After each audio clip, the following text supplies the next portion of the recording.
Spanish rescue teams have ramped up their search for the British teenager Jay Slater, who went missing in Tenerife on Monday. The 19-year-old was there for a music festival. Now, let's remind you of his final movements that we know about so far. Well, on Sunday afternoon, Jay attended the NRG festival in South Tenerife with a group of friends. He'd been staying at an apartment in Los Cristianos, where police have been searching. Officers have also searched the area of Masca, where Jay stayed on Sunday night. The last person to hear from him was his friend Lucy. He called her with 1% battery remaining at 8:15 on Monday morning to say he was lost and that he was walking back to his apartment after missing the bus. His last live location was Royal de Tenno Park at 8:50 a.m., a mountainous area popular with hikers. Well, at 9:04 a.m., Jay was reported missing. What happened to Jay Slater? What really happened to Jay Slater? Is it possible that all of this was planned before he even left England to go to Tenerife? What if this whole thing is one big setup? Jay's story has been left as he missed the bus and he attempted to make a 10-hour walk back to his hotel before he slipped and fell to his death. Now that's what they want us to believe. Unfortunately, I don't believe that at all. Let's try and find out what really happened to Jay Slater. Now, I think it's important for us to start looking at who could have had a possible motive to hurt Jay Slater. If we look at the CCTV situation regarding this case, well, we can't say for sure that he was at the Airbnb with the two men that he left the club with. You see, he went back with Ayub Kasim and Rocky to an Airbnb miles away after the festival when he could have just gone back to his own hotel. Now even that bit is unexplained. Now I think it's important if we go back even before the event at the Airbnb and if we look at what we really do know for sure. Now, there is an image of Jay in the club where he goes down for some reason. Maybe he's picking something up. We don't know for sure. But when he turns around, he looks at this guy as if he's seen a ghost. Now, is this the moment that Jay realized that something wasn't right? You see, I think it's important if we look at the history and go back even before he went to Tenerife. Now, this subject may have been touched on by other creators, but I wanted to go into it in a bit more detail because I believe that if Jay was murdered on holiday, then this could be the reason why he was set up. In 2021, there was a man that was left fighting for his life after being brutally attacked by a group of youths. Now, one of his attackers was Jay Slater. Now, this attack was nothing little, guys. This was a very, very serious and brutal attack. Now, who was the victim?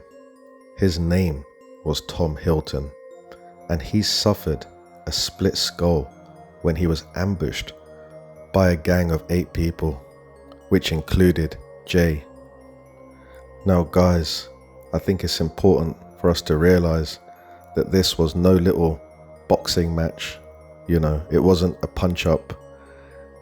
This gang, which included Jay, had machetes, golf clubs, and an axe, and they used them on Tom Hilton.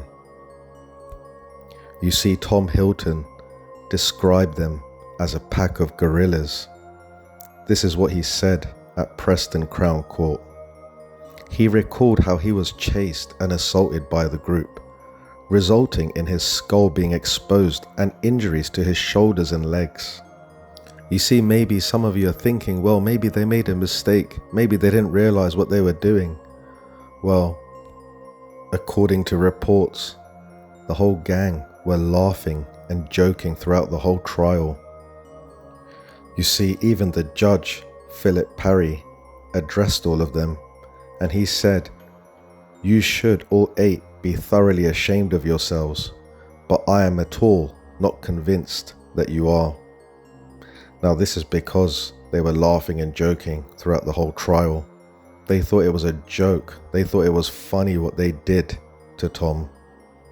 The judge continued with, "Many of you have found these proceedings amusing throughout the trial, yesterday and today, showing disrespect to the court.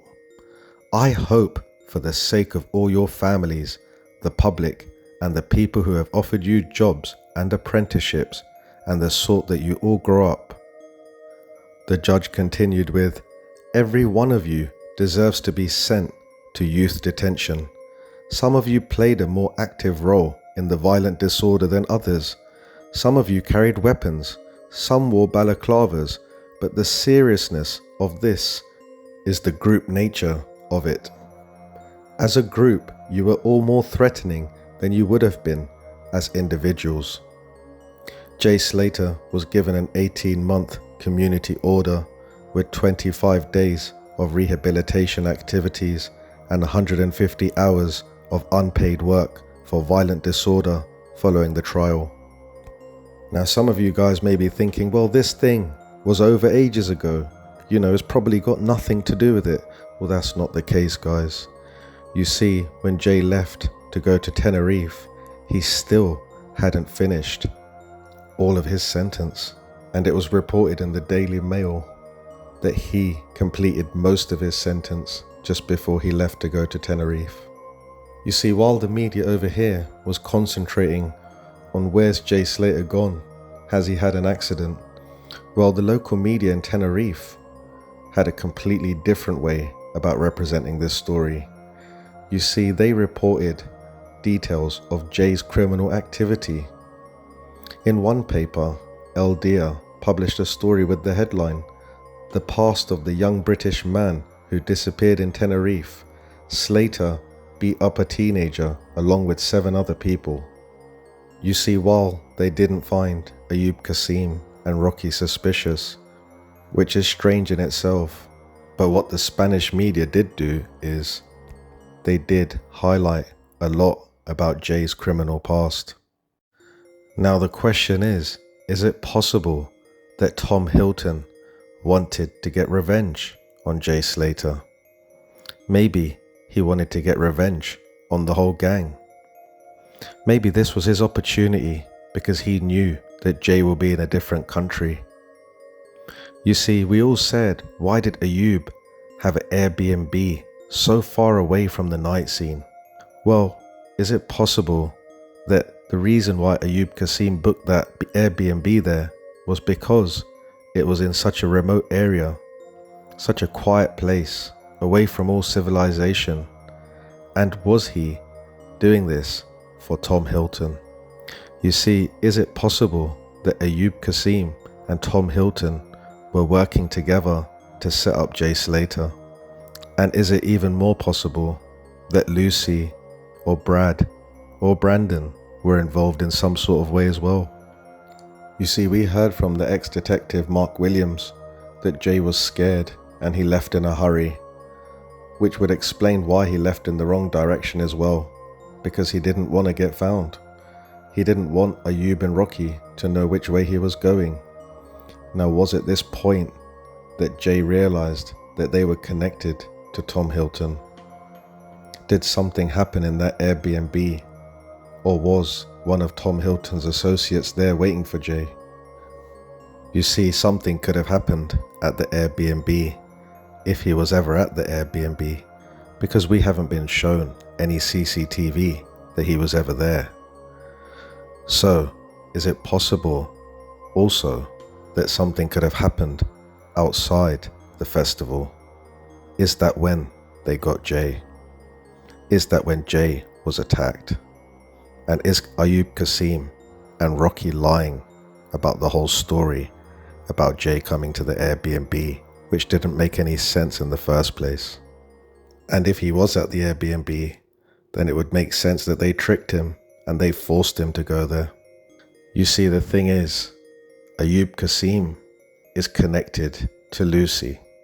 He knows Lucy quite well, even though Lucy failed to mention that Jay went back to an Airbnb with somebody that she knew. In every report, she states that he went back with just 2 men, or 2 people. But as I've shown you guys on the live stream, Ayub Kasim mentioned and let us know that he knows Lucy. You see, he could have got all the information about the holiday, the details of the holiday, where they're going to be, which club they're going to be at, all through Lucy. And then he could have passed all that information on to Tom Hilton. You see, if Tom Hilton was involved, then there's a few possibilities of how it could have happened. I can't help but think that this whole thing is some kind of setup